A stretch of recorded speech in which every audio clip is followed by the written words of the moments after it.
Okay, start ना। ठीक है। थैंक यू जेपी जी।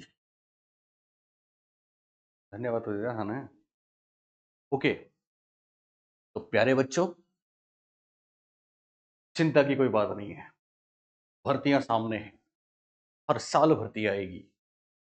आप जिस तरह से तैयारी में लगे हैं, जुटे हैं, मुझे पूरी उम्मीद है कि आप क्वालिटी एजुकेशन हमारे साथ रह के ले रहे हैं, एक्टिव हैं, खुद को उसमें एंगेज कर रहे हैं और सफलता की तरफ सधे हुए कदमों से धीरे ही सही और सही राह पे आगे बढ़ रहे हैं। आज एक और गुड न्यूज मिली है। परसों हमने देखा फर्स्ट ग्रेड की विज्ञप्ति जारी हो गई थी। अचानक अनएक्सपेक्टेड चुनाव चल रहे थे, बीच में आ गई। क्या संकेत मिलता है इससे, पता है आपको? एक संकेत तो ये मिलता है कि सरकार बहुत प्रेशर में है। स्कूलों में जो पद खाली पड़े हैं, तो निश्चित रूप से वो भर्ती निकालेंगे निकालेंगे और रेगुलरली निकालेंगे, इसलिए टुकड़ों में निकाल रहे हैं इसको। और वैसे ये जो सरकार है, इसके घोषणा पत्र में भी था कि हर साल हम शिक्षक भर्ती निकालेंगे, तो उसको वो कहीं ना कहीं पूरा कर रहे हैं। लेकिन हमें थोड़ी सी निराशा ये हुई जब पदों की संख्या 2202 दे दी। हालांकि कुछ सब्जेक्ट ऐसे, जैसे मैथ्स में 153 पद कह रहे हैं कि फर्स्ट ग्रेड में आज तक कितने पद नहीं आए थे। ठीक है। हिंदी जैसे सब्जेक्ट में भी अच्छे ही पद हैं, 350 हैं। ठीक है। किसी में हिस्ट्री में आई थिंक 90 के आसपास पद हैं, 96 या कुछ है। केमिस्ट्री में 40, अराउंड 40 हैं। तो कहीं कम है। लेकिन एक आशा की किरण ये है, जैसा कि हमारी किसी से बात हुई है, चुनाव के बाद जब ये फॉर्म जारी करेंगे, मतलब एप्लीकेशन ओपन करेंगे, तो उसके बाद एक नोटिफिकेशन द्वारा इन पदों की संख्या में सरकार वृद्धि करेगी करेगी। और हम भी करवाएंगे। अब हमेशा की तरह हमने जो भी सोशल मीडिया पे मामले उठाए हैं, उनके बेनिफिट हमको मिले हैं, तो हम और आप मिलकर सरकार से मांग करेंगे कि कुछ पद बढ़ा दो। तो हो सकता है सरकार 2000 की जगह 4000, 5000, 6000, 7000 कर दे। अगर नहीं भी करती है, तो भी हमारे जो साथी और आ रहे हैं अभी, उनको कह रहे हैं कि सर अभी नहीं, अभी तो 2000 में लो, फिर 6 महीने बाद, 8 महीने बाद, 1 साल बाद वापस। ये निश्चित है कि हर साल भर्ती आएगी। ओके। अब जिस तरह से मैंने आपको बोला अनएक्सपेक्टेड, ड्रॉप्ड आउट, ड्रॉप्ड, आकाश से गिरी है भर्ती, वैसे ही back to back second grade कभी भी आ सकती है। कभी भी, फिर सुन लेना, सेकंड ग्रेड कभी भी आ सकती है। रीट पात्रता की खबर आई चुकी है, जनवरी एंड बता रहे हैं, पर मुझे लगता है ये या तो फरवरी एंड तक हो जाएगी। अगर फरवरी में नहीं होती है तो फिर मार्च अप्रैल 2 महीने निकाल के अप्रैल एंड, और मई में तो 100% गारंटी से परीक्षा होनी होनी है। एक और खबर आई है और ये भी राहत देने वाली खबर है। अब संस्कृत शिक्षा विभाग में भी थर्ड ग्रेड की भर्ती का रास्ता साफ हो गया। ये बात सत्य है। कल ही नोटिफिकेशन आया है। इससे पहले संस्कृत शिक्षा विभाग में समस्या थी, प्रॉब्लम थी। प्रॉब्लम क्या थी हम डिस्कस करेंगे। प्रॉब्लम ये थी कि साहब, जैसे अपने यहाँ पे जो स्कूल एजुकेशन, स्कूली शिक्षा है, स्कूल एजुकेशन है, उसके 3 बड़े डिपार्टमेंट हैं। एक तो माध्यमिक शिक्षा विभाग, एक आरंभिक शिक्षा विभाग जिसको हम एलिमेंट्री एजुकेशन डिपार्टमेंट बोलते हैं, एक संस्कृत शिक्षा विभाग। तो थर्ड ग्रेड की भर्ती की बात करें तो थर्ड ग्रेड की भर्ती आरंभिक शिक्षा विभाग निकालता था, और संस्कृत में थर्ड ग्रेड की जो भर्ती थी वो संस्कृत शिक्षा विभाग निकालता था। दोनों के पैटर्न डिफरेंट है, क्योंकि जब से कंपटीशन लागू हुआ है तब से आरंभिक शिक्षा विभाग ने थर्ड ग्रेड का पैटर्न अपना बदल लिया, लेकिन संस्कृत शिक्षा विभाग इसी पुराने ढर्रे पे चल रहा था। वो प्रॉब्लम थी।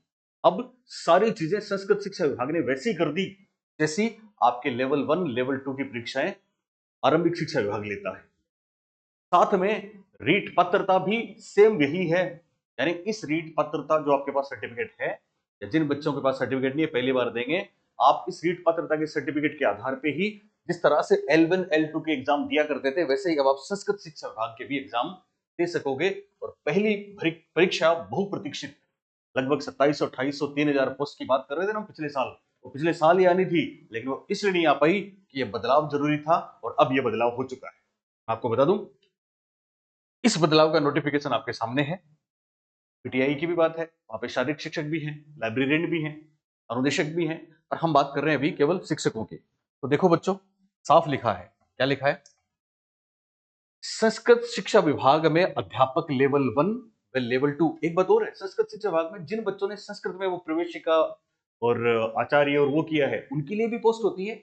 और हम सब ये कंफ्यूजन नहीं रहना कि साहब संस्कृत वाले ही भर सकते हैं क्या। दो पार्ट है, एक पार्ट जिसमें संस्कृत लिखा होगा, उसमें तो केवल वही जो संस्कृत मीडियम में अब तक पढ़े हैं वही भर सकते हैं। लेकिन संस्कृत विभाग में सामान्य, बहुत सी स्कूल है मेरे आसपास, पता नहीं कितने सब टीचर लगे हुए हैं, संस्कृत विभाग में सामान्य अध्यापकों के पद जो भी होंगे उसमें तमाम L1 और L2 के वो बच्चे जो बीएड और एसएससी किए हुए हैं वो सब बैठेंगे। जो आप इन थर्ड ग्रेड में बैठते हो वो सारे इसमें बैठेंगे, तो चिंता नहीं है। तो संस्कृत शिक्षा विभाग में अध्यापक लेवल 1 व लेवल 2 के पद के हैं पद, और अध्यापक सामान्य ये है आपका। हालांकि कुछ बच्चे जो मेरे को सुन रहे हैं वो संस्कृत मीडियम के भी हो सकते हैं। अध्यापक सामान्य लेवल 1 और लेवल 2 के हैं जो पद, उन पदों की योग्यता, यानी दोनों की, उन पदों की योग्यता प्रारंभिक शिक्षा विभाग के अनुरूप की समान पद हेतु पंचायती राज व शिक्षा विभाग के अनुरूप प्रतियोगी परीक्षा के लिए समान पाठ्यक्रम लागू, यानी सिलेबस भी सेम। तो आप L1 L2 में यहां पढ़ेंगे वो सेम सिलेबस वहां रहेगा। कितनी अच्छी बात। इस प्रकार करीब 2600 पदों पर भर्ती का मार्ग प्रशस्त कार्मिक विभाग ने जारी किया नोटिफिकेशन। आपको फिर बता दूं ये पद 2600, 2700, 2800 तो भी हैं, और ये जोड़े तो फिर 2800, 2900 होते हैं, लेकिन ये भी बढ़ सकते हैं, ये भी डबल हो सकते हैं। अब थोड़ा सा मैं आपको बता दूं ये जो नोटिफिकेशन है, इस नोटिफिकेशन में क्या है उससे पहले एक छोटी सी बात आप मेरे से सुन लें। और वो क्या है, वो बच्चों दरअसल, ओके, तो आप कुछ ऐसे बच्चे जो पहली बारी प्रतियोगी परीक्षा और संस्कृत विभाग और माध्यमिक शिक्षा विभाग और ऐसी बातें सुन रहे हैं, है ना, तो आपको बता दूं पहली महत्वपूर्ण बात कि राजस्थान में अध्यापक बनने के लिए प्रतियोगी परीक्षाओं का इतिहास क्या रहा है उसकी थोड़ी चर्चा हम करेंगे, आपको एकदम समझ में आएगा। आगे फिर नोटिफिकेशन में क्या चेंजेस हुए उनकी भी हम बात करेंगे। तो इस वीडियो को पूरा देखना है, अपने साथियों के साथ शेयर भी करना है। आप कितना इंटरेस्ट दिखाते हैं हम भी वैसे ही मोटिवेट होते हैं, ये तो आप जानते ही हैं। तो बच्चों मैं आपको बता दूं पहले क्या सिस्टम था। बहुत पहले तो पता नहीं क्या सिस्टम था, जब हमारे फादर वगैरह और वो लगे थे तब तो सिस्टम ये था, पकड़ पकड़ के लगाते थे। 8वीं पास हो गया, चलो सरकार बीएसटीसी करवा रही है। 10वीं पास, ओके सरकार बीएड करवा रही है, पकड़ पकड़ के नौकरी देते थे। चीजें बदल गई। मुझे याद है 2003 2003 से पहले शिक्षक बनने के लिए आपको क्या करना होता था, आपका एकेडमिक और ट्रेनिंग, शिक्षक प्रशिक्षण वाला 2 साल का, 1 साल की बीएड थी, 2 साल की बीएसटीसी थी, दोनों में कोई एक करो आप। वो 12th बेस पे थी, वो ग्रेजुएशन बेस पे थी, और फिर करने के बाद फिर भर्तियां निकलती थी सब। ठीक है, भर्तियां निकलती थी तो फिर सब अपने डॉक्यूमेंट्स लेके जाते थे, वो वहां पे मार्क्स को टोटल करते थे। 10वीं में इतने नंबर, 12वीं में इतने नंबर, ग्रेजुएशन में इतने नंबर, फिर बीएड में इतने नंबर, सबका एवरेज निकालते थे। एवरेज निकालते थे, फिर पता है ग्रामीण क्षेत्र के 7 नंबर मिलते थे।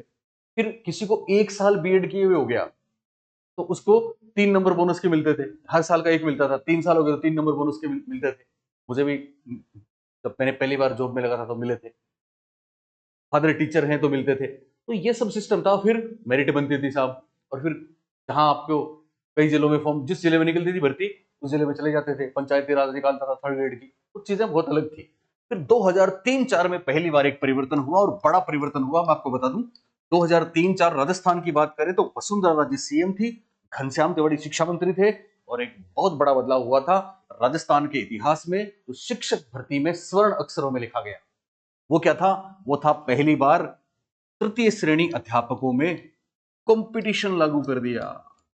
कंपटीशन, बोले कि साहब एक परीक्षा होगी और उस परीक्षा के आधार पे आपके 10वीं में कितने मार्क्स हैं, ग्रेजुएशन में कितने हैं, 12वीं में कितने हैं, बीएड में कितने, बीएससी में कितने, कोई फर्क नहीं पड़ेगा, डजंट मैटर। आप तो अब तैयारी कर लो, राजस्थान की हिस्ट्री पढ़ लो, कल्चर पढ़ लो, साइकोलॉजी पढ़ लो, मेथड्स पढ़ लो, और इसमें 100 प्रश्नों का पेपर था, इसमें आप बेहतर मार्क्स लेके आओगे तो आप अध्यापक बन जाओगे। बहुत से लोगों ने विश्वास ही नहीं किया, ऐसा होता है क्या, ऐसा थोड़ी होता है। 14 साल पढ़ते हैं, पहले था ना कि सब पूरे साल पढ़ा फिर परीक्षा होगी। अभी तो सीसी में तो रोज आप क्लास में जो गुल खिलाते हैं वही तो आपकी परीक्षा है। तो लोगों ने विश्वास नहीं किया कि ऐसा हो सकता है क्या, लेकिन जिन्होंने विश्वास किया, वो आज मेरे स्कूल में बहुत सी मैडम है, 1.25 लाख रुपए 140 सैलरी लेती है, केवल 100 नंबर का पेपर दिया था। उससे पहले कभी जिंदगी में सेकंड डिवीजन भी नहीं आई थी, लेकिन उनका सिलेक्शन हुआ क्योंकि उन्होंने इस पेपर में मेहनत की। ओके, 2003-4 की बड़ी घटना, 30,000 से ज्यादा पद थे, मोर देन 30,000। उसके बाद फिर वापस 2006-7, सुनना, 2006-7 में वापस मोर देन 30,000, लगभग 33,000 के करीब वापस थर्ड ग्रेड की भर्ती आई, और थर्ड ग्रेड में वापस एक ही पेपर हुआ, और वापस कमाल हो गया। इतने घरों में चिराग जले, हो सकते हैं आप 60,000 घर रोशन हो गए, केवल एक पेपर लगा 100 नंबर का। ओके, तब लोग कहते थे कि साहब केवल थर्ड ग्रेड में कंपटीशन कर दिया, सेकंड ग्रेड में नहीं कर सकते, क्योंकि सेकंड ग्रेड में तब तक भी वही सिस्टम था पुराने वाला, एवरेज मार्क्स ग्रेजुएशन के और सब मिला के करते थे। फिर 2008 में पहली बार गहलोत साहब थे, उस समय सरकार बदली थी मैं आपको बताऊं, तो वहां पे ये हुआ, मुख्यमंत्री तो दो ही थे अपने, कभी वसुंधरा जी कभी गहलोत जी, तो इन्होंने घोषणा की अब सेकंड ग्रेड में भी कंपटीशन लागू। और 2010 में पहली बार सेकंड ग्रेड में कंपटीशन लागू हुआ था। चीजें बहुत अलग थी उस समय। फर्स्ट पेपर जो था वो जीके का था, वो एक ही हर पेपर का अलग अलग होता था। अभी अभी जीके का पेपर सब पेपर का एक ही होता है, ठीक है। फिर बोले कि साहब सेकंड ग्रेड में कर दिया, थर्ड ग्रेड में कर दिया, पर स्कूल लेक्चर में तो अभी भी इंटरव्यू और वही सब प्रोविजन है, तब स्कूल लेक्चर में नहीं हो सकता, फर्स्ट ग्रेड नहीं हो सकता। आप जिस फर्स्ट ग्रेड की बात कर रहे हैं ना, अभी बहुत से लोग मेरे को फर्स्ट ग्रेड वाले सुन रहे होंगे, इसके लिए कहा था कि फर्स्ट ग्रेड में कभी ऐसा थोड़ी हो सकता है कि एक पेपर के बेस पे आप लेक्चरर बना दो, और 2012 में वो भी हो गया। बोले हुआ कि नहीं हुआ? इसका मतलब ये हुआ कि हर जगह कंपटीशन लागू कर दिया। लेकिन थर्ड ग्रेड की इस वीडियो में मैं बात करने वाला हूं कि 2010-11 के आसपास एक और बड़ा परिवर्तन हमारे राजस्थान में हुआ है, मैं इसी की बात कर रहा हूं। वो क्या हुआ है? दो भर्तियों की मैंने आपको बात बता दी, उसके बाद आता है साहब RTE 2009, राइट टू एजुकेशन 2009, निशुल्क एवं अनिवार्य बाल शिक्षा का अधिकार अधिनियम 2009, जो 1 अप्रैल 2010 से संपूर्ण भारत में प्रभावी बोलिए है। और इसी के आधार पर धारा 38 में राज्यों को कुछ शक्तियां दी गई कि आप अपने हिसाब से लागू करें। तो हमारे राजस्थान में भी एक राजस्थान निशुल्क व अनिवार्य बाल शिक्षा का अधिकार नियम या नियमावली 2011 लागू हुई ना, ध्यान रखना। 29 मार्च 2011, 29 मार्च 2011 परीक्षा में यह भी ध्यान रखना कि राजस्थान में आरटी कब लागू हुआ, तब तो यही डेट लेंगे। आरटी अधिनियम एक्ट आएगा तो यही डेट लेंगे। लेकिन अगर नाम आ गया नियमावली और साथ में जुड़ गया राजस्थान, राजस्थान निशुल्क व अनिवार्य शिक्षा का अधिकार नियमावली 2011, तो 29 मार्च 2011 को इसकी अधिसूचना जारी हुई थी, इसी दिन ये लागू हुई थी। और अब इसका प्रभाव क्या हुआ आप जानते हैं? इसमें साफ लिखा कि अब राजस्थान में जो भी तृतीय श्रेणी अध्यापक बनेगा वो दो भागों में बांटेंगे।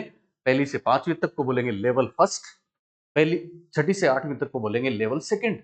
तो यहां L1 और L2 दो कैटेगरी बना दी गई थर्ड ग्रेड अध्यापकों की, उनको नाम दिया अध्यापक। और साथ में ये कहा कि अब जो भी अध्यापक बनेगा थर्ड ग्रेड का, क्योंकि छोटे बच्चों के साथ आपको उनके साथ इंटरेक्शन करना है, कोई मजाक थोड़ी है, तो आपको बाल मनोविज्ञान आना चाहिए, आपको दूसरी राजस्थान की बेसिक चीजें आनी चाहिए, आपको यहाँ का लोकल हेरिटेज का नॉलेज होना चाहिए, कल्चर हिस्ट्री ज्योग्राफी वो तो नॉलेज कर आपको होना ही चाहिए, आपको language first, language second, language third, जो भी आपकी अपनी लैंग्वेज आप ले सकते हैं उसका भी नॉलेज होना चाहिए।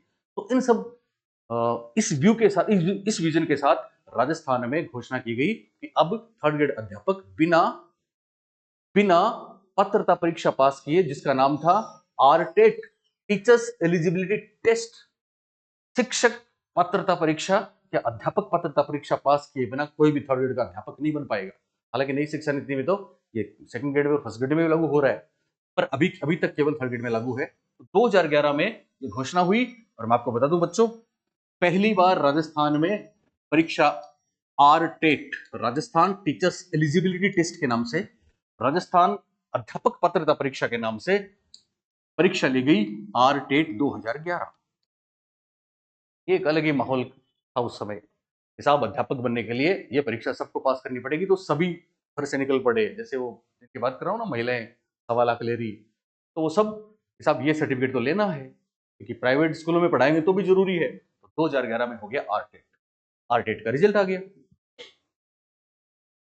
पास हो गए। 60% नंबर लाने हैं साहब, 60% ले आओगे तो आप पात्र हो, ठीक है, कैटेगरी में छूट कुछ, ओके। तो सब लोगों ने खुशी खुशी दिया और सबको मिल गया सर्टिफिकेट। सबको मतलब जो लोग पास हुए उनको क्या मिल गया? सर्टिफिकेट। ये सर्टिफिकेट किसका था?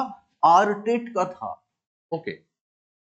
अब जिनके पास ये सर्टिफिकेट है, केवल वही बच्चे थर्ड ग्रेड की भर्ती के लिए परीक्षा जो होगी उसमें बैठ पाएंगे। जिनके पास ये वाला सर्टिफिकेट है, केवल वही बच्चे राजस्थान में तृतीय श्रेणी अध्यापक, जिसके लिए आप प्रतियोगी परीक्षा तो लोगे क्योंकि आप पहले से ले चुके हैं 2 प्रतियोगी परीक्षाएं, तो आप उसमें केवल इन्हीं को बैठाओगे जिनके पास ये सर्टिफिकेट होगा या जो आरटेट पास होंगे। ओके, लेकिन साल निकल गया, साल निकल गया, लेकिन थर्ड ग्रेड की भर्ती नहीं आई साहब। कोई बात नहीं, वहां तो चूंकि नई नई चीजें लगती है ना, तो बहुत जोश होता है, तो बहुत जोश था कि साहब हर साल आरटेट कराएंगे, हर साल पात्रता परीक्षा होगी। और फिर आ गया 2012 और वापस आरटेट हो गया 2012। तब तक भर्ती आई नहीं थी, तो आरटेट 2012 भी हुआ। इसको भी लोगों ने बहुत खुशी खुशी दिया। नए जो बच्चे आ रहे थे, सेकंड ईयर में थे, बीएड में, बीएसटीसी में, वो भी दे रहे थे, तो सर्टिफिकेट मिला बहुत से बच्चों को। लाखों बच्चे बैठे, लाखों बच्चे क्लियर कर गए। ओके, 2 साल निकल गए, चर्चाएं होती हैं, अभी जैसे चर्चाएं हो रही हैं वैसे वहां भी हुई थी। 2 साल निकले, मैं आपको बता दूं बच्चों, और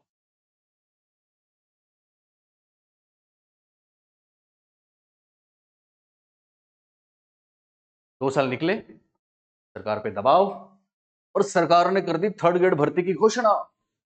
और ये थर्ड ग्रेड भर्ती कहलाई अध्यापक भर्ती, तृतीय श्रेणी अध्यापक भर्ती। मेरे को याद है 2013। और ये जो भर्ती थी, इसकी खास बात क्या थी? क्योंकि पंचायती राज विभाग था उस समय इस भर्ती के लिए नोडल या डिपार्टमेंट। तो कहा कि हर जिले में कितनी कितनी पोस्ट है थर्ड ग्रेड की, वो सर्वे करा के आप हमको पोस्ट बताइए। तो हर जिले की पोस्ट दे दी, और हर जिले की जो भर्ती निकली ना, उसमें ये निकली सवाईमाधोपुर में 400 पद खाली, नागौर में 600 खाली, धौलपुर में 800 खाली, झुंझुनू में 1100 खाली, बाड़मेर में 1800 खाली। इस तरह से अध्यापक भर्ती हर डिस्ट्रिक्ट के अलग अलग पदों को लेकर जारी की गई। और खास बात, जिला परिषदों को यह अधिकार दिया कि आप परीक्षाएं कराएं। इसको अधिकार दिया, जिला परिषदों को अधिकार दिया, सीओ को इंचार्ज बनाया कि आप परीक्षा कराएं। और मैं आपको बता दूं, पेपर भी जिला परिषद ने बनाए। आप देखते हो ना, जब पुराने पेपर देखते हो तो आप उसमें देखते हैं L1 अध्यापक भर्ती 2013 भरतपुर, भरतपुर का पेपर अलग था। L2 सीकर, सीकर का अलग था। तो हर जिले का अलग पेपर था। हो सकते हैं आप राजस्थान में, उसमें 33 जिलों में 33 पेपर थे, 33 पेपर सबके अलग लगाए। बच्चों ने मन लगा के परीक्षाएं दी, और बहुत से सिलेक्शन हुए, स्कूल में जॉब लग गए। 2013 में तृतीय श्रेणी भर्ती हुई। लेकिन इस भर्ती में कौन बैठे? इसमें वही बैठे जिन्होंने या तो यहां पास कर लिया था, सर्टिफिकेट ले लिया था, या फिर यहां 2012 में पास कर लिया था, सर्टिफिकेट ले लिया था। ओके, 2013 के बाद अगली अगली घटना क्या होती है, अगला घटनाक्रम क्या होता है बच्चों? उसके बाद फिर क्या होता है? उसके बाद फिर एक बार फिर एक बार फिर 2013 के बाद अगली भर्ती कराई। और अगली भर्ती जो हुई, उसमें राजस्थान की चूंकि थर्ड ग्रेड की भर्ती थी, तो नाम हो गया रीट। अब आरटेट का नाम क्या हो गया? रीट नाम हो गया साहब। क्या नाम हुआ? रीट नाम हुआ। और साथ में ये कहा गया, सरकार बदल गई, वसुंधरा राजे फिर आ गई। उन्होंने कहा साहब, बच्चों ने कहा कि साहब 2 परीक्षाएं देते हैं, पहले तो टेट देते हैं, फिर रीट करते हैं, फिर थर्ड ग्रेड देते हैं, तो फिर मजा ही नहीं आता, और फिर जिला परिषद के पेपर बनते हैं, तो लफड़ा है। केंद्रीयकृत योजना बनाओ, कोई स्टेट का एक ही पेपर लो कोई। ऐसा हुआ, तो सरकार ने घोषणा की कि अब होगी परीक्षा रीट। क्या होगी? रीट परीक्षा होगी। और अब रीट परीक्षा में जो नए बच्चे जिनके पास पात्रता नहीं है, उनको तो इसमें पात्रता इसी में मिल जाएगी, और सिलेक्शन भी इसी में होगा। एक भर्ती उसके बाद 2015 में हुई, मैं आपको बता दूं इन शॉर्ट। और फिर उसके बाद रीट 2017 हुई, फिर रीट 2021 हुई। यहां बड़ी इंटरेस्टिंग सी बात आएगी, एक समझना आप। अब क्या होता है, 2015 की ये जो रीट थी, 2015 वाली रीट 15 में ओपन हुए थे और 16 में लगी थी। इस रीट में कहा गया कि 2 नहीं बल्कि एक ही भर्ती होगी। लेकिन साथ में क्या कर दिया, पुरानी बातें याद आ गई इनको। कौन सी? कि जब मेरिट देखते थे कि ग्रेजुएशन में कितने मार्क्स हैं, तो उन्होंने कहा कि रीट का ऐसा पैटर्न करेंगे हम कि, माफ करें, 2015 में उसी पैटर्न पे चला था, ठीक है। 2017-18 वाली जो थी, जिसमें वापस आ गए थे डोटासरा जी, डोटासरा जी आए थे, तब की बात बता रहा हूं आपको। 17-18, 2017 में हुई, 2018 में हुई, 21 में हुई, 22 में हुई। कुछ रीट की भर्तियां हैं, ये इस तरह से हुई हैं, ठीक है।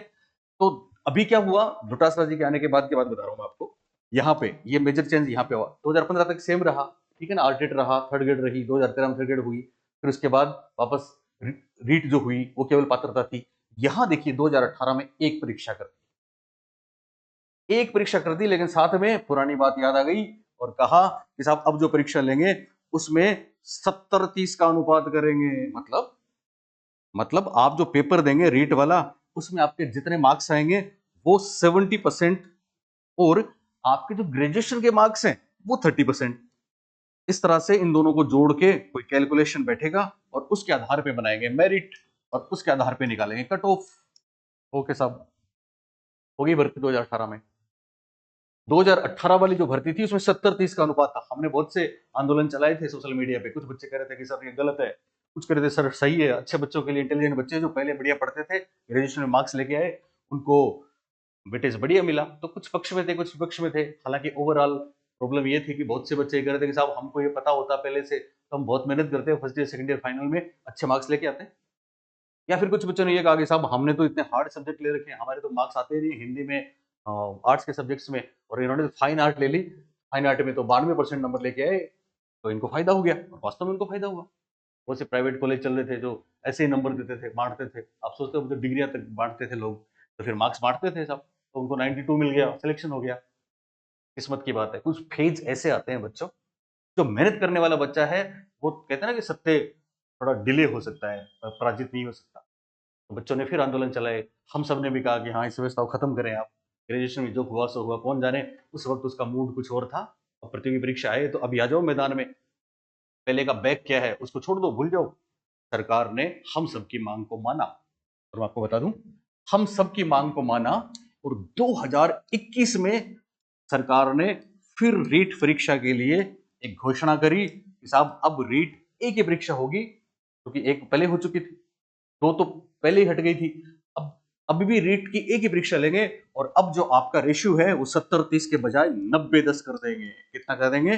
90-10। ये केवल L2 में, ठीक है, L1 में नहीं, L2 की बात है। केवल 90-10 का रेशियो कर देंगे। अब तो खुश, ग्रेजुएशन के 10% नंबर तो जोड़ेंगे। तो बच्चे बोले ओके चलो निकालो तो सही। सरकार ने निकाली भर्ती 2021, रीटोत्सव मनाया। सब बच्चों ने बहुत दिल से पढ़ के, मेहनत करके परीक्षाएं दी। हमारे बच्चों ने तो कमाल किया, जिस भी सेंटर पे गए वहां उनको घेर लेते थे, किससे पढ़ी साइकोलॉजी, किससे पढ़े टीचिंग मेथड्स, क्योंकि उनके पूरे में से पूरे आ रहे थे। और पिछले 2-3 परीक्षाओं में ऐसा हो चुका था कि इंग्लिश टर्म्स के आधार पर चीजें आई थी परीक्षा में साइकोलॉजी में, तो कमाल कर गए थे बच्चे। लेकिन अफसोस, उनको क्या मालूम कि वो मेरे बच्चे जो मेहनत करके परीक्षा दे रहे थे, और वो ऐसे चोर बैठे हैं जिनके पास पेपर पहले दिन ही आ गया, तो उनसे कंपटीशन कैसे करते? नहीं हुआ। शिकायतें हुई, घपले पकड़े गए, और नतीजा L2 की 2021 वाली रीट भर्ती रद्द कर दी। कर दी रद्द, रद्द कर दी साहब। इसके बाद अब रद्द हो गई, L1 को लगाया, L2 रद्द हो गया। इसके बाद फिर 2022, इस दरमियान एक काम और होता है। एक काम ये होता है, जब 70-30 किया गया, फिर कुछ विरोध के स्वर उठे, पात्रता मेन 2 हटा के 1 करी। तो फिर इस बीच, हालांकि 2014 में ही कर्मचारी चयन बोर्ड का गठन हो चुका था, लेकिन ये जो पात्रता परीक्षाएं थी, वो पात्रता परीक्षा सारी की सारी करवा रहा था माध्यमिक शिक्षा बोर्ड राजस्थान अजमेर।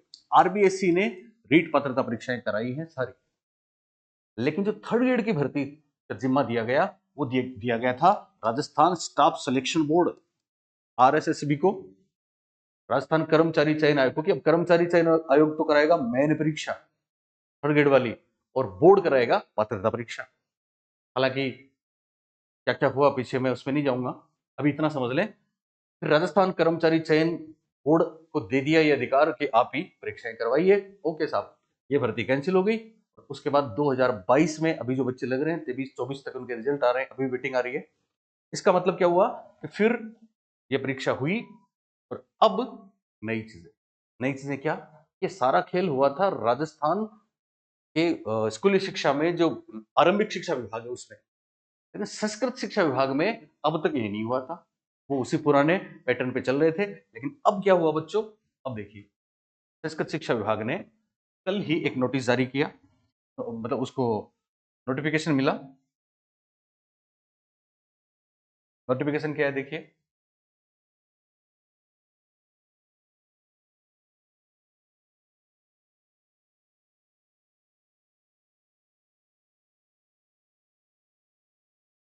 ओके।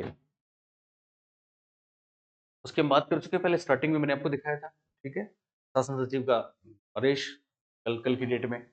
तो फिर इसका बदलाव, इस बदलाव का फर्क क्या पड़ा, ये बात कर रहे हैं हम केवल संस्कृत शिक्षा विभाग की। और संस्कृत शिक्षा विभाग में देखिए बच्चों क्या फर्क पड़ा इससे। तो एक तो यहां ये कहा गया है कि आवेदनों की संख्या बोर्ड लेगा, नियम 26 का प्रतिस्थापन कर दिया, 50% सीमा, मिनिमम 40%, ये सब तो है ही। चलिए चलिए वो पीडीएफ शायद डिलीट होगी मेरे से, चलिए कोई बात नहीं, मैं आपको वैसे बताता हूँ मोटे तौर पे। वो ये है कि साहब अब संस्कृत शिक्षा विभाग, और अभी हम मान के चल रहे हैं कि संस्कृत शिक्षा विभाग के लगभग 3000 इनकी घोषणा हो चुकी है 1 साल पहले, दूसरा साल है, दूसरा साल चल रहा है, तो ये भी बढ़ेंगे, 3 के 6 हो जाएंगे। संस्कृत शिक्षा विभाग में अब क्या होगा, संस्कृत शिक्षा विभाग में बड़े बदलाव क्या हुए हैं। पहली बात तो अब संस्कृत शिक्षा विभाग के अध्यापकों के नाम वही होंगे जो सामान्य अपने यहाँ पे थे, यानी L1 व L2, साथ में पीटीआई और लाइब्रेरियन वगैरह के भी वही नाम होंगे जो यहाँ हैं। दूसरी बात, इनको भी अब रीट पात्रता पास करनी पड़ेगी, यानी संस्कृत शिक्षा विभाग में केवल वही बच्चे बैठेंगे जिनके पास रीट का सर्टिफिकेट है। तो जो इस बार पहली बार रीट दे रहे हैं उनको इसलिए भी रीट देना है इंटरेस्ट के साथ कि आपका ये जो रीट का प्रमाण पत्र है ये सामान्य माध्यमिक शिक्षा अपने आरंभिक शिक्षा विभाग राजस्थान में तो काम का हो गई, संस्कृत शिक्षा विभाग राजस्थान में भी इसी के आधार पर आप अगली परीक्षा में बैठ पाओगे। तो ये महत्वपूर्ण बात हुई। तीसरी बड़ी महत्वपूर्ण बात है कि यहां भी पाठ्यक्रम वही कर दिया, मतलब आप L1 L2 के लिए जो पढ़ रहे हैं वही चीज सेम आपको पढ़नी है, और आप सबको संस्कृत शिक्षा विभाग की भर्ती जो निकलने वाली है 3rd ग्रेड की उसमें फॉर्म भरना है। ये अच्छी बात है। मिनिमम क्राइटेरिया 40% वाला यहां है तो वहां भी है, मतलब जो भी रूल्स यहां हैं वही सारे वहां कर दिए, एक लाइन लिख दी उसके अनुरूप कर दिए। पाठ्यक्रम क्या, थोड़ा सा मैं आपको 1 मिनट के लिए बता दूं। जैसे इसमें हमने देखा, अच्छा करवाएगा कौन, वही कर्मचारी चयन बोर्ड करवाएगा, ठीक है, क्योंकि ये मेन परीक्षा। पात्रता कौन करवाएगा, माध्यमिक शिक्षा बोर्ड राजस्थान करवाएगा। वो पात्रता 3rd ग्रेड आरंभिक शिक्षा विभाग राजस्थान में भी एलिजिबिलिटी देगी, और वही रीट की पात्रता संस्कृत शिक्षा विभाग राजस्थान में भी एलिजिबिलिटी देगी। किसके पास ऑलरेडी रीट का प्रमाण पत्र है तो वो लोग भी उसमें बैठ सकेंगे, इसलिए कोई चिंता की बात नहीं है, ठीक है। यहां देखिए संशोधन किया उन्होंने और स्थापित किया अध्यापक संस्कृत। ये केवल वही 100% सीधी भर्ती होगी, 3rd ग्रेड में सीधी सी भर्ती होती है, डीपी से नहीं होती, हम जानते हैं, जानते हो ना। तो ये केवल वही बच्चे दे पाएंगे जो संस्कृत मीडियम से प्रवेशिका और आचार्य और वो सब कर चुके हैं, ठीक है। लेवल 1 है तो उस हिसाब से 12वीं, और ये लेवल 2, तो ये दोनों संस्कृत वाले हैं, ठीक है। यहां पे खास बात देखो, यहां पे लिखा है आरटीई एक्ट 2009 धारा 23 की उपधारा के उपबंधों के अधीन, मतलब ये क्या है, ये है पात्रता आरटेट, ये है रीट, समझ में आ रही है। तो रीट अनिवार्य है इसमें, इसी तरह इसमें भी सेम वही है। लेकिन अगली महत्वपूर्ण बात क्या है, और ये है आपके सीधी भर्ती द्वारा कक्षा 6 से 8 लेवल 2, और ये 1 से 5 लेवल 1 पीछे होगा शायद, हाँ यस ये सामान्य है। ऊपर वाले कौन से हैं, ऊपर वाले संस्कृत मीडियम के बच्चे हैं वो दे सकते हैं, इनकी पोस्ट थोड़ी कम होती है, नीचे वालों की ज्यादा होती है। ये अध्यापक L1 1 से 5 तक ये सामान्य है, देखो यहाँ पे लिखा ना सामान्य। तो बहुत से बच्चे ऐसे कहते हैं कि साहब संस्कृत कॉलेज में नहीं पढ़े, संस्कृत स्कूल में नहीं पढ़े, क्या हम दे सकते हैं, बिल्कुल आप दे सकते हो, ये आप दे सकते हैं सब लोग। ये L1 है, 100% सीधी भर्ती द्वारा भरे जाएंगे, बस आपका रीट जरूरी है। और इसका सिलेबस L1 का देखो, सिलेबस पहले ही कॉलम में दिख रहा है आपको RT, ठीक है। ये L2 बीच में वो सिलेबस आ गया, तो L2 में भी वही सामान्य, ठीक है, सीधी भर्ती, और यहां पे सिलेबस। अब सिलेबस देखिए आप L1 के लिए, L1 के लिए सिलेबस तो 80 नंबर को 80 नंबर आएगा आपको राजस्थान शैक्षिक परिप्रेक्ष्य में। हम राजस्थान स्कूल का सिनारियो आपके साथ लॉन्च किया है हमने विद्यासागर पे, उसमें आप आइए, मजा आएगा आपको। RTE निःशुल्क और अनिवार्य बाल शिक्षा का अधिकार अधिनियम और करंट अफेयर्स, यानी 80 नंबर तो आपको ये चीज दे जाएगी, और ये 80 नंबर संस्कृत विभाग वाली परीक्षा में भी देगी, और ये 80 नंबर आपको यहाँ अपने सामान्य आरंभिक शिक्षा विभाग की जो 3rd ग्रेड की भर्ती आएगी उसमें भी मिलेगा। और RT आपको रीट पात्रता में भी है, RT first grade first paper में भी कमाल का है, पता है ना आपको, ठीक है। इसके अलावा विद्यालय विषय बहुत सिंपल, 10 10 10 5 इसके अलावा शैक्षणिक रीति विज्ञान, ये टीचिंग मेथड्स हैं बच्चों। देखो आप हिंदी 10 नंबर की कंटेंट पढ़ोगे तो हिंदी 8 नंबर के टीचिंग मेथड्स भी आएंगे, और टीचिंग मेथड्स के लिए विद्यासागर ज्वाइन कर ले आप तुरंत, उसमें लेट करे ही नहीं।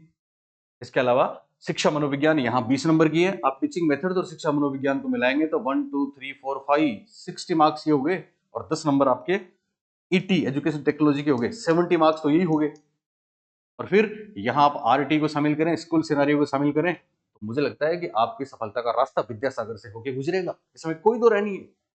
इसी तरह से L2 की बात करें आप, तो L2 में 80 नंबर के वही तीन चीज है, स्टैटिक जीके है, माफ करना 80 नंबर का स्टैटिक जीके है इसमें, ज्योग्राफी, हिस्ट्री, कल्चर, और उसके बाद 50 नंबर में आ गया इसमें स्कूल का सिनेरियो, शैक्षिक पर्सपेक्टिव, शैक्षिक परिदृश्य, आरटीई और करंट, ये 50 नंबर के हैं। उसके बाद देखो आपका जो सब्जेक्ट है, अच्छा यहाँ आप सेकंड ग्रेड की तैयारी कर रहे हैं तो ये तो आपको डबल बेनिफिट देगा, यहाँ भी सब्जेक्ट वहां भी सब्जेक्ट। पात्रता की कर रहे हैं तो साइकोलॉजी यहाँ भी, साइकोलॉजी वहां भी, आपका L2 है सब्जेक्ट वहां भी, ठीक है। इसके अलावा टीचिंग मेथड्स यहाँ पे देखिए 20 नंबर, शिक्षा मनोविज्ञान 20 नंबर, और सूचना प्रौद्योगिकी 10 नंबर, 50 नंबर ये हो गए सब आपके, ठीक है। 120 में बहुत बड़ा हिस्सा आपका रहेगा शैक्षिक शैक्षिक परिप्रेक्ष्य का और आरटीई का, सॉरी 50 नंबर में, ठीक है। 120 आपका सब्जेक्ट हो गया। तो मोटे तौर पे ये एक छोटा सा आकलन मैंने आपको बताया। अब आज के इस वीडियो की खास बात क्या है, इस दिवाली पर हम ऑफर लेके आए, और ऑफर आप सबकी डिमांड थी, उस हिसाब से हमने ऑफर आपको दे दूं। गुड न्यूज इसी वीडियो में, ये ऑफर मैं कर रहा हूं 50 से बढ़ा के 60%। बच्चों सुन लें, ये ऑफर कर रहा हूं 60%। तो आज रात 12 बजे से ऑफर लागू हो जाएगा, आपको 50 नहीं बल्कि 60% ऑफर मिलेगा साइकोलॉजी के कोर्सेज पे, टीचिंग मेथड्स के कोर्सेज पे। हाँ, जो सब्जेक्ट हैं जैसे मैथ्स जेपी सर का चल रहा है, जेपी सर कौन है, राजस्थान में 3 बार टॉप करने वाले मैथ्स में, उनके साथ मैथ्स में पेडागोजी में नया नया धमाल मचाने वाले प्रीतम राहड़ सर, जेपी सर का और प्रीतम राहड़ सर का मैथ्स का, जेपी शिलायत सर हैं ये, उनका जो जो कॉलेज लेक्चरर हैं, आरपीएससी में फर्स्ट रैंक होल्डर है, स्कूल लेक्चरर में आरपीएससी में फर्स्ट रैंक होल्डर है, सेकंड ग्रेड में, फर्स्ट ग्रेड में, स्कूल लेक्चर में, कॉलेज लेक्चर में, सब में टॉप रैंक पे सिलेक्ट हुए वहां, ठीक है। सब्जेक्ट में संस्कृत की बात करें तो संस्कृत में थर्ड ग्रेड, फिर सेकंड ग्रेड, फिर फर्स्ट ग्रेड, और अभी स्कूल लेक्चर में भी टॉप रैंक से आने वाली है संगीता मैम, उनको हम आपके लिए लेके आए। इंग्लिश में प्रिया मैम, उनको लेके आए हैं। हिंदी में निर्विवाद रूप से घनश्याम जी, बेहतरीन से बेहतरीन सारी फैकल्टीज जो विद्यासागर में, और अभी तो कल परसों तक आपको एक और गुड न्यूज देने वाला हूँ, एक ऐसी फैकल्टी और अपने साथ आपके साथ जुड़ेंगे, कमाल हो जाएगा। तो कुल मिला के 60% ऑफर आपको मिलेगा साइकोलॉजी के, टीचिंग मेथड्स के, और इवन L1 के कंप्लीट कोर्स, L2 के कंप्लीट कोर्स, साइंस में, मेथड्स में, सब में 60%। आज रात 12 बजे से मामला शुरू हो जाएगा। कौन कौन से कोर्सेज हैं, विद्यासागर ऐप जो इस वीडियो के नीचे लिंक आपको मिलेगा उसमें से आप डाउनलोड कर लेना। एक कोर्स रहेगा स्कूल व्याख्याता विद्यासागर, पहला पेपर कंप्लीट, कंप्लीट पहला पेपर है, इसमें हम 50% से 60%, इसमें कौन कौन है पता है आपको, इसमें हिस्ट्री में सम्यक और उत्कर्ष में आरएस के, जाने कितने लोग आरएस बनाने वाले, दीपक करोल सर हिस्ट्री में। ज्योग्राफी में कौन है, ज्योग्राफी में संजय चौधरी सर हैं, मनोज जागलान सर हैं, और पब्लिक एड में कौन है जानते हैं आप, पब्लिक एड में जिनके नाम सुनते ही बड़े बड़े रिपोर्टर्स कांपने लग जाते हैं, यूनिवर्सिटी में जयपुर में professor Jitendra Yadav sir, polity में रजत सर हैं, सारे एक से एक टॉप। साइंस में कौन है, साइंस में बताया था आपको, RPSC topper Chetan Joshi sir, college professor. Physics Sandeep Sharma sir, chemistry आपके सबके चाहिए थे अमीन गोरी सर। कमाल कमाल के डायमंड है हमारे पास, कमाल के स्टोन है, पर आप आए ज्वाइन करें, मजा आएगा। चलिए, तो ये स्कूल व्याख्याता का पेपर फर्स्ट कंप्लीट है, इसमें भी ऑफर 60% कर दिया। ये सेकंड ग्रेड वरिष्ठ अध्यापक नाम हो गया, second grade SST, second grade SST का जो कोर्स है उसमें भी आपको 50 के बजाय 60% ऑफर रात 12 बजे से मिलेगा। ये कमाल बेमिसाल, JP sir 3 times RPSC topper, 20+ year teaching experience, highest selection rate, और ये दावा नहीं, ये हकीकत है।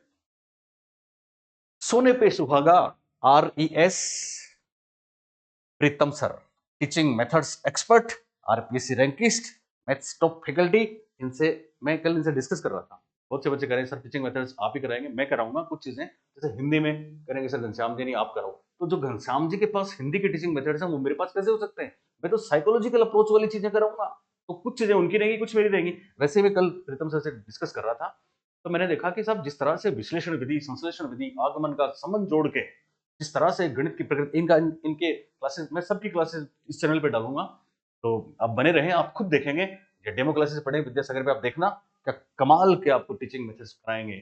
शायद ही कोई प्रश्न गलत होगा जेपी सर के सानिध्य में, फिर कोई सोचने की जरूरत नहीं है, जिनकी ट्रिक्स पूरे हिंदुस्तान भर में बेमिसाल हैं, बेजोड़ है, खुद टॉप रैंकिस्ट हैं बार बार के। तो ये तो इस बार कह रहे थे, अभी कह रहे थे कि सर इस बार पहली 5 रैंक में अपने 5 बच्चे ही होंगे, मुझे ऐसा लगता है। मैंने कहा सर आपको लगता है 5 बच्चों का, तो मुझे लगता है कि पहले 10 में से 8 अपने होंगे, कौन जाने। अमीन गोरी सर, केमिस्ट्री, केमिस्ट्री में जो भी बच्चा लेक्चर बनता है वो अमीन गोरी सर से या तो पढ़ा होगा या पढ़ने की ख्वाहिश रखता है। अब पॉलिटिकल साइंस स्कूल व्याख्याता का कंप्लीट कोर्स अमीन गोरी सर का अवेलेबल है ऑलरेडी कंप्लीट।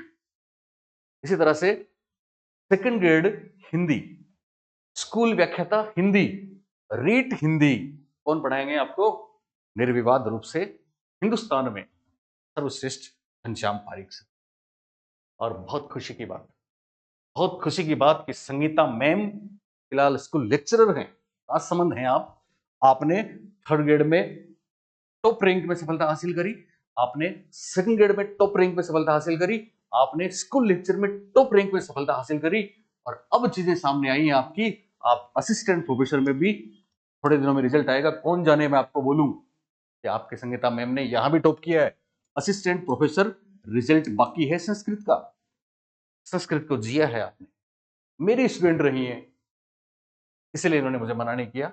और पता है इनमें से ये सारे डायमंड ऐसे हैं जो मतलब कहते हैं छुपी हुई प्रतिभा है, वो टैलेंट है, वो और भी मैं बहुत से लोगों से मिलवाऊंगा आपको, जो मतलब पता नहीं ऊपर वाले ने क्यों ऐसा संयोग किया, ऐसा विद्यासागर बने और हम सब आए।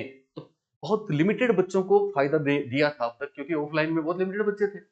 ऑनलाइन में ऐसे ऐसे लोग देखता हूँ जिनके पीछे लाइन लगी रहती है, लेकिन वास्तव में नॉलेज नहीं है। पढ़ के देखना आप संगीता मैम से, संगीता मैम की संस्कृत आपको रीट में 30 में से 30 दिलवाएगी।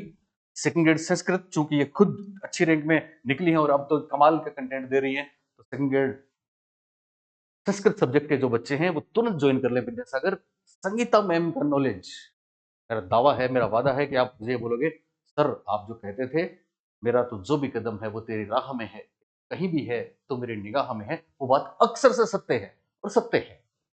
इनसे पढ़ना स्कूल व्याख्याता। तो मैम का अभी हमने रीड का कोर्स लॉन्च कर दिया है, सेकंड ग्रेड का कोर्स लॉन्च कर दिया है और फर्स्ट ग्रेड का कोर्स लॉन्च कर दिया है, लेकिन इनकी क्लासेस दिवाली के बाद आनी शुरू होंगी। रीड की क्लासेस शुरू हो चुकी हैं और बहुत ही साधारण सिंपल बोर्ड पे मैम ने वो चीजें कराई हैं। अब तो अभी स्मार्ट बोर्ड की क्लासेस भी स्टार्ट हो गई हैं, तो आप देखना कंटेंट इंपॉर्टेंट है, कंटेंट। इसके बाद तो मैम की क्लासेस में भी 60% ऑफ, 50 की जगह मैं कर रहा हूँ 60% ऑफ ये आपके लिए। इंग्लिश, इंग्लिश प्रिया मैम, प्रिया मैम की इंग्लिश रेट में तो आपको 30 आउट ऑफ 30 दिलवाने की दिशा में ले जाएगी, सेकंड ग्रेड में भी और फर्स्ट ग्रेड में भी, क्योंकि मैम की इंग्लिश पढ़ के तो कोई सीईओ भी बन सकता है। शुरू में फ्लुएंट इंग्लिश, तो मैंने कहा हमारे रीट के बच्चे, मैम मैम आईएएस को पढ़ा चुकी, आरएस को पढ़ा चुकी, इंग्लिश में बोला ना कश्मीर से कन्याकुमारी तक। कितने दिनों में, थोड़े दिन में आप देखेंगे एक ही नाम गूंजेगा और वो नाम होगा प्रिया मैम का। प्रिया मैम की क्लासेस मेरे चैनल पे भी आएंगी, आप डेमो देख सकते हैं इनके विद्यासागर पे। इंग्लिश प्रिया मैम का आपको first grade second grade REET सब जगह मिलेगा, पढ़ के देखना। यहां भी मैं ऑफर आपको 50% का 60% देता हूं। और जितेंद्र यादव सर, कौन नहीं जानता इनको, तो पूरे राजस्थान में इवन दिल्ली तक मुखर्जी नगर में जिन्होंने पढ़ाया।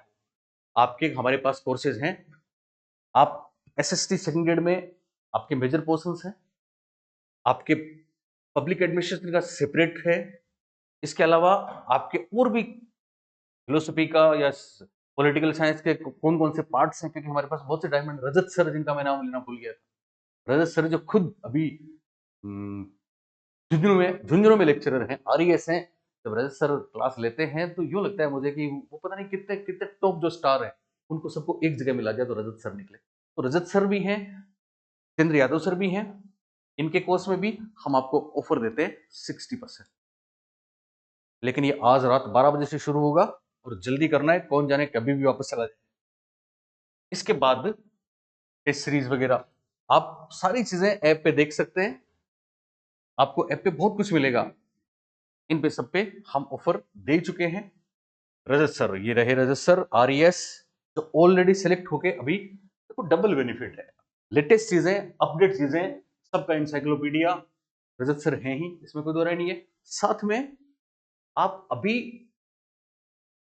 स्कूल के बच्चों को पढ़ाने के अलावा आप सबको भी पढ़ा रहे हैं, और लेटेस्ट जो भी आ रहा है सारी ट्रेंड आप जब पढ़ाते हैं संविधान, मैंने देखी है इनकी क्लास, तो आप करंट अफेयर से चीजों को इस तरह से कोरिलेट करके पढ़ाते हैं कि मुझे मजा आता है। कई बार मैं इनको कहता हूँ मुझे ऐसा जब आप करते हो तो सवाई सर की याद आती है, कभी बेनीवाल सर की याद आती है, कभी AD शर्मा की याद आती है। तो रजत सर से पढ़ना मजा आएगा। ईश्वर सर, ईश्वर सर जिस तरह से कल्चर को बताते हैं, ईश्वर सर जिस तरह से राजस्थान की मिट्टी से जुड़ी हुई चीजें आपको बताते हैं, मैं कहता हूं कि जब परीक्षा में पेपर देने आते हैं तो लोग बच्चे बोलते हैं कि सर ईश्वर सर ने जो भी बताया ना, हमको लगा जैसे ईश्वर सर अभी भी हमें बताने कि बेटा इस प्रश्न में बताते हैं कि ऐसा उत्तर होना चाहिए, फिर हम वही उत्तर करके आते हैं। कानों में आवाज गूंजती है। ईश्वर सर का राजस्थान कला संस्कृति एवं राजस्थान इतिहास कॉम्बो पैक आप ले सकते हैं, इन पे भी 60% ऑफ हम देते हैं। आप किसी भी फैकल्टी का कोई सेपरेट कोर्स लेना चाहें, जैसे कोई पोर्शन आपका वीक है, फॉर एग्जांपल इकोनॉमिक्स वीक है, इकोनॉमिक्स सभी के फोटोज हमने आपको अभी इस वीडियो में, मैं काफी लंबा हो रहा है इसलिए नहीं बता पा रहा हूं। इकोनॉमिक्स आपको पता है ओपी जगू का, पिछली बार SST में सेकंड ग्रेड में 18 में से 18 प्रश्न आए थे, वुड यू बिलीव, सब्जेक्ट में सारे ऐसी फैकल्टी हैं। ठीक है, शिक्षण विधियां, शिक्षा मनोविज्ञान, यहाँ गणित विज्ञान, हिंदी शिक्षण विधियां, इन टीचिंग मेथड्स में आपको बता दूं प्रीतम सर और जुड़ेंगे, और प्रीतम सर की क्लास देखना। मैं अब मेरे चैनल पे जो क्लास डालूं उनको तो खैर देख ही लोगे, साथ में विद्यासागर ऐप पे जो फ्री डेमो क्लासेस हैं उनको भी जरूर देखना। तो बच्चों कुल मिला के एक प्रयास रहेगा हमारा, और भी एक से एक डायमंड हम जोड़ेंगे। बस लक्ष्य एक ही है, एक सीट पक्की। और जिस दिन आपकी एक सीट पक्की होगी, यकीन मानिए सबसे ज्यादा खुशी हमें होगी। आज के लिए इतना ही, थैंक यू।